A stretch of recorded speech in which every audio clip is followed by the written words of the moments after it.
Hello, this is Reverend Tolly Krua in Boston, Massachusetts. I want to thank you and welcome you to the Free Liberia radio podcast. The Free Liberia is an organization that was founded to secure equal opportunities for all Liberians and ensure the rebirth of a new nation and sustainable development, beginning with visa waiver for all Liberians. Now, visa waiver for all Liberians is enshrined in American laws and Liberian laws, as well as many treaties. But this information has been hidden from Liberians in the whole world by the government of the United States of America over 200 years. Today, we're here to bust the secret and expose to the world what has been going on. My name again, Reverend Tolly Krua, founder of the Free Liberia Movement and founder of the Universal Human Rights International in Boston, Massachusetts. The fact that it was the United States, it was the government of the United States of America that colonized Liberia to implement American apartheid and racial division, disenfranchised and banished African American citizens, not free slaves, African American citizens, is undeniable based on the following historical, congressional, presidential, and U.S. military records. We begin first by investigating U.S. presidential documents. U.S. congressional and presidential records. Number 1, dispatch of January 13th, 1886 of Benya, Secretary of State of the United States, to Mr. McLean, American Minister to France, Foreign Relations, 1886, page 298. Quote, "We exercise no protectorate over Liberia, but the circumstance is that the Republic of Liberia originated through the colonization of American citizens," I repeat, American citizens, "and was established under the fostering sanction of the government of the United States, give us the right as the next friend of Liberia to aid her in preventing any encroachment of foreign powers on her territorial sovereignty and in settling any dispute that may arise." End quote. That was from the dispatch of January 13th, 1886, from the Secretary of State to McLean, the American Minister or Ambassador to France, Foreign Relations, 1886, page 298. Second document, the annual message of President Cleveland, U.S. President Cleveland, December 6, 1886, Foreign Relations, 1886, page V2I. Quote, "It cannot be forgotten that this distinct community is an offshoot of our system, owing its origin to the associated benevolence of American citizens whose praiseworthy efforts to create a nucleus of civilization in the Dark Continent. Although a former protectorate over Liberia is contrary to our traditional policy, the moral right and duty of the United States government to assist in all proper ways in the maintenance of its integrity is obvious and has been constantly announced during nearly half a century," end quote. That was a document from the annual message of President Cleveland, December 6, 1886, to the United States Congress. Number 3, another document, dispatch of June 4th, 1892, of Mr. Blaine, Secretary of State, to Coolidge, American Minister to France, Foreign Relations, Foreign Relations, 1892, page 166 to 167.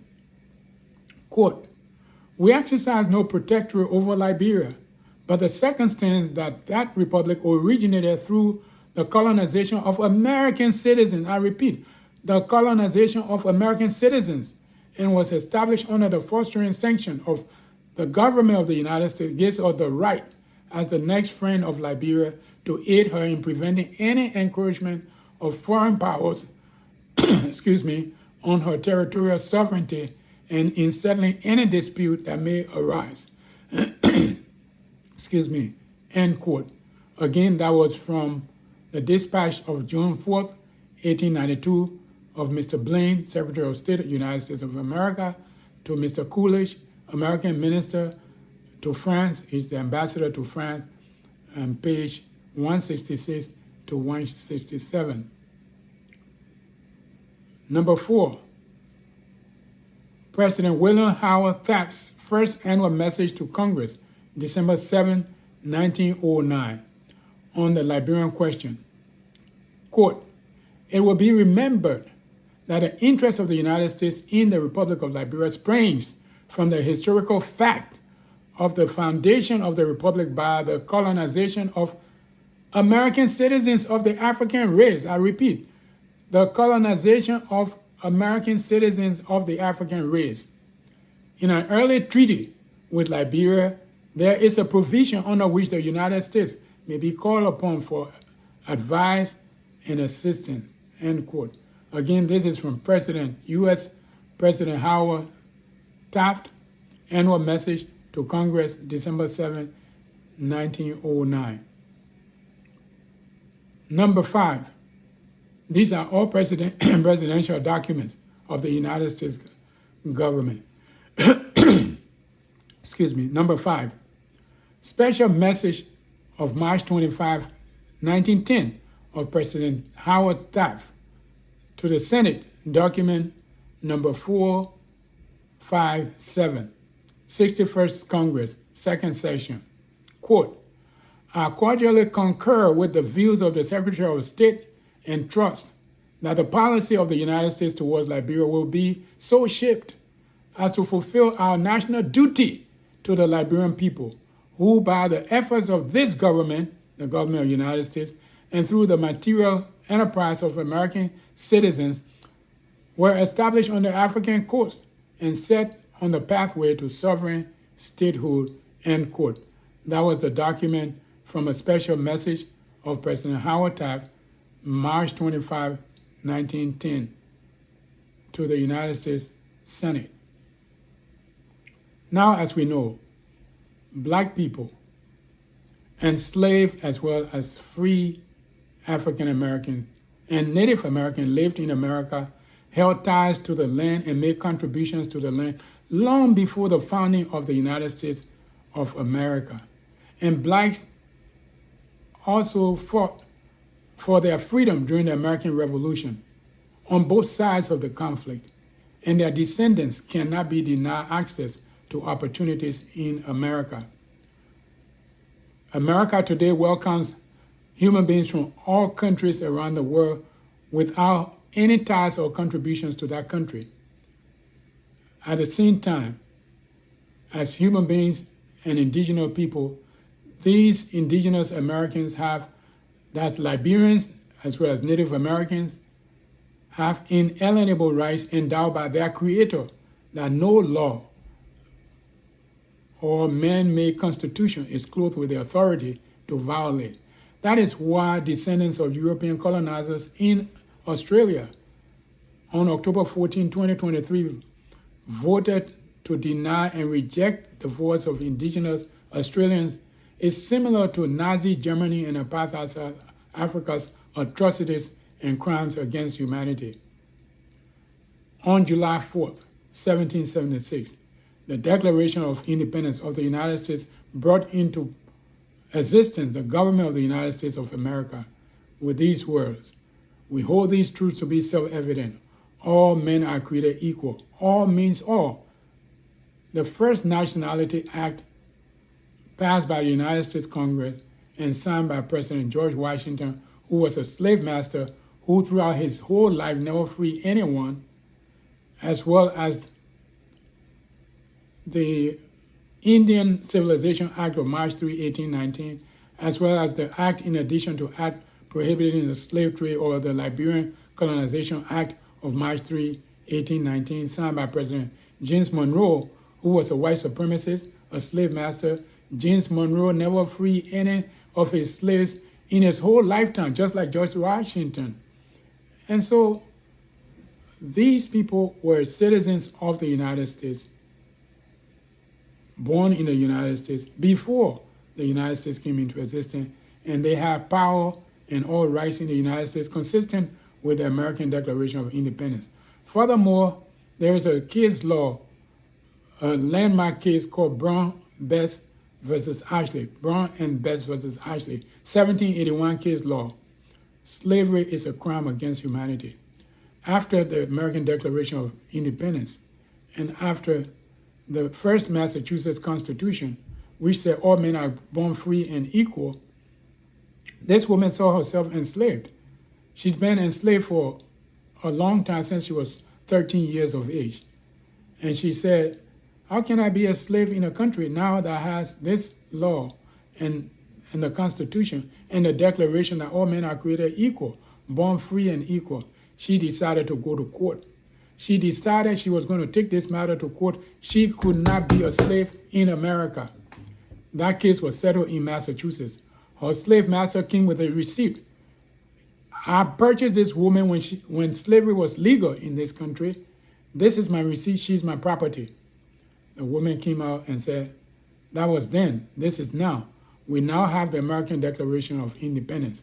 All men are created equal. We now have Massachusetts Constitution. All men are born free and equal. I cannot be a slave in a place where all persons are born free and equal.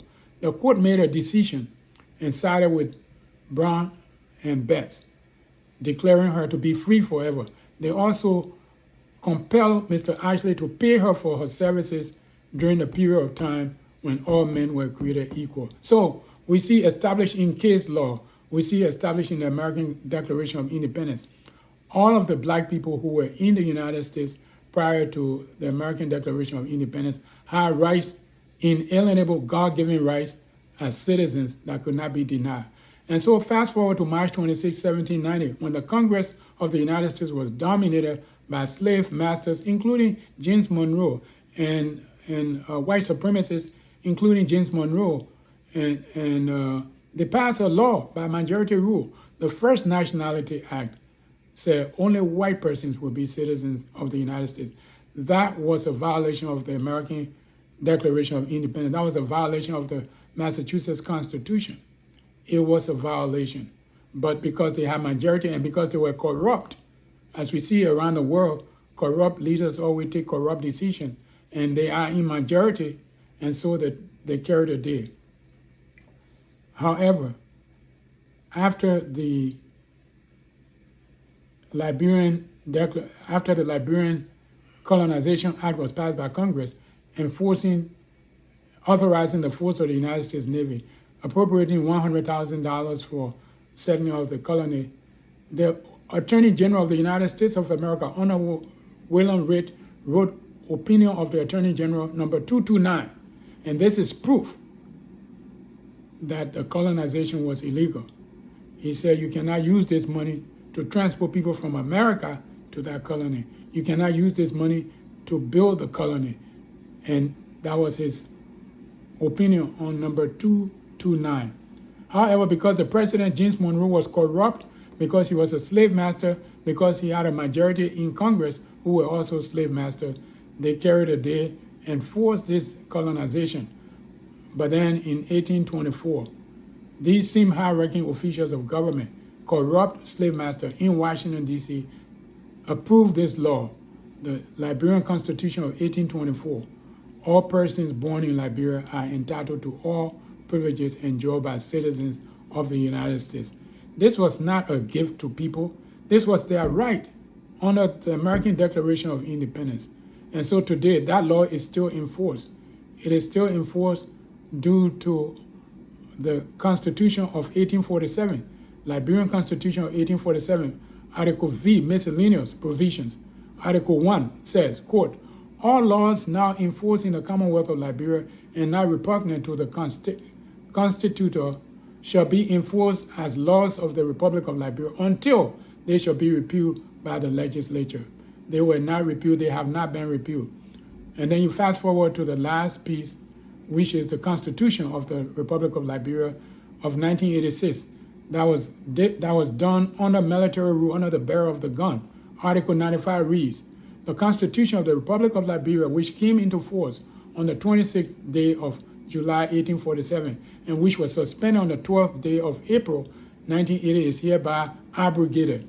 Notwithstanding this abrogation, however, any enactment or rule of law in existence immediately before the coming into force of this Constitution, whether derived from the abrogated Constitution or from any other source, shall, insofar as it is not inconsistent with any of the provision of this Constitution, continues in force as if enacted, issued, or made under the authority of this Constitution.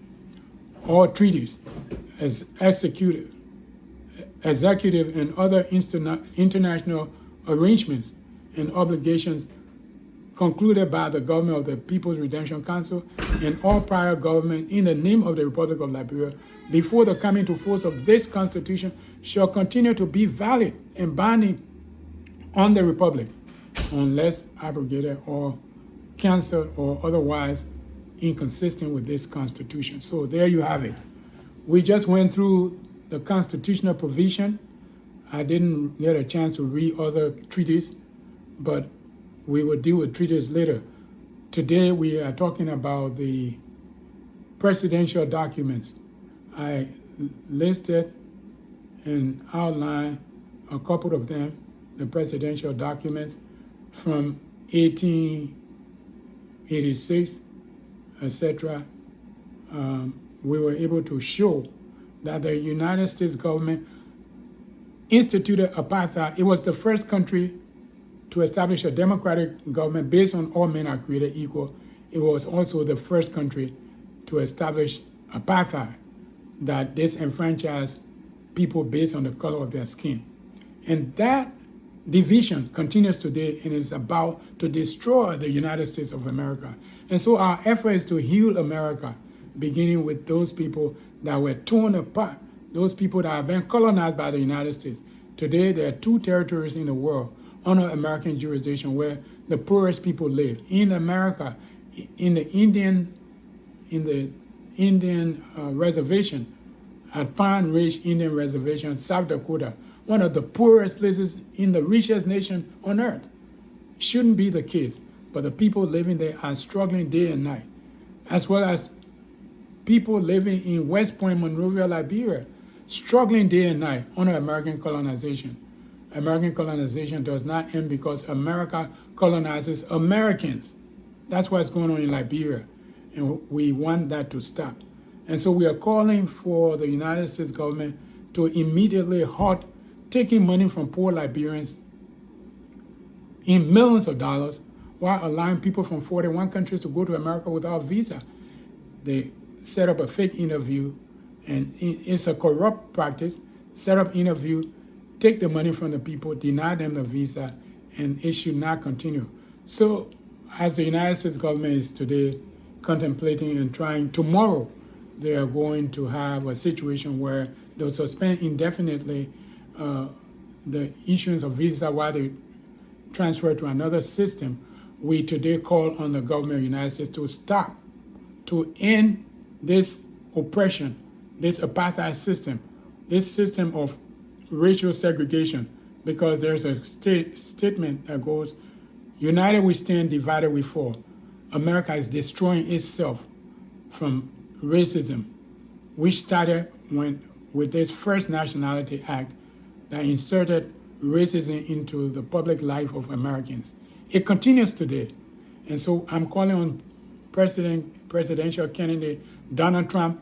I'm inviting him to come to Liberia and sleep for 2 nights at West Point, in West Point community. I'm inviting Kamala Harris and Walz, both of them to come and sleep in West Point. The creation of the United States of America, red, white, and blue, American forever colonization of American citizens, is where people are struggling and suffering. In the richest nation on earth, the most powerful nation on earth, still colonizes its citizens because of dead white supremacists and dead slave masters, European colonizers, who felt that they could violate the blueprint of America, all men are created equal, to insert into public life racial discrimination, which continues today, and it has to stop. So instead of suspending, we're calling on the United States government to refund every single penny taken from Liberians from 1990 up until now with interest, and to allow Liberians to come to the United States without visa.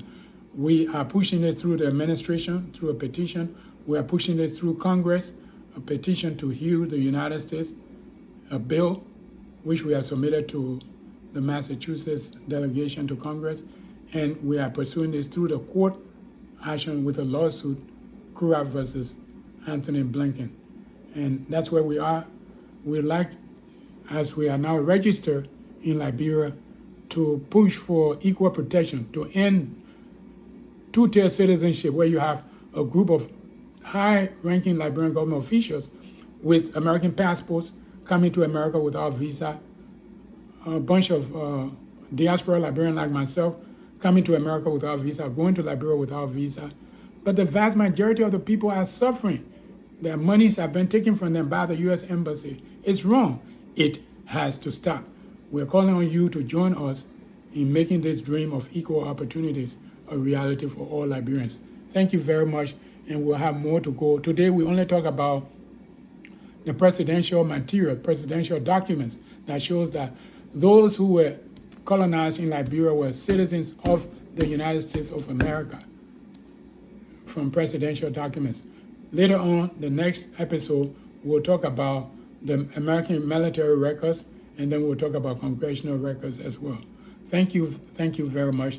Join the Free Liberia Movement, www.freeliberia.org, and get your membership certificate, your membership booklet, your membership ID card, and together let's work to make the dream of equal opportunities a reality for all Liberians, because no country can be developed by foreign aid or foreign investment. Countries are developed by the citizen. It's democracy, government of the people, by the people, and for the people. Thank you very much. This is Reverend Tolly H. Kura, or Abby Tolly, in the city of Boston, the birthplace of the American dream. Farewell until later on. Thank you for joining.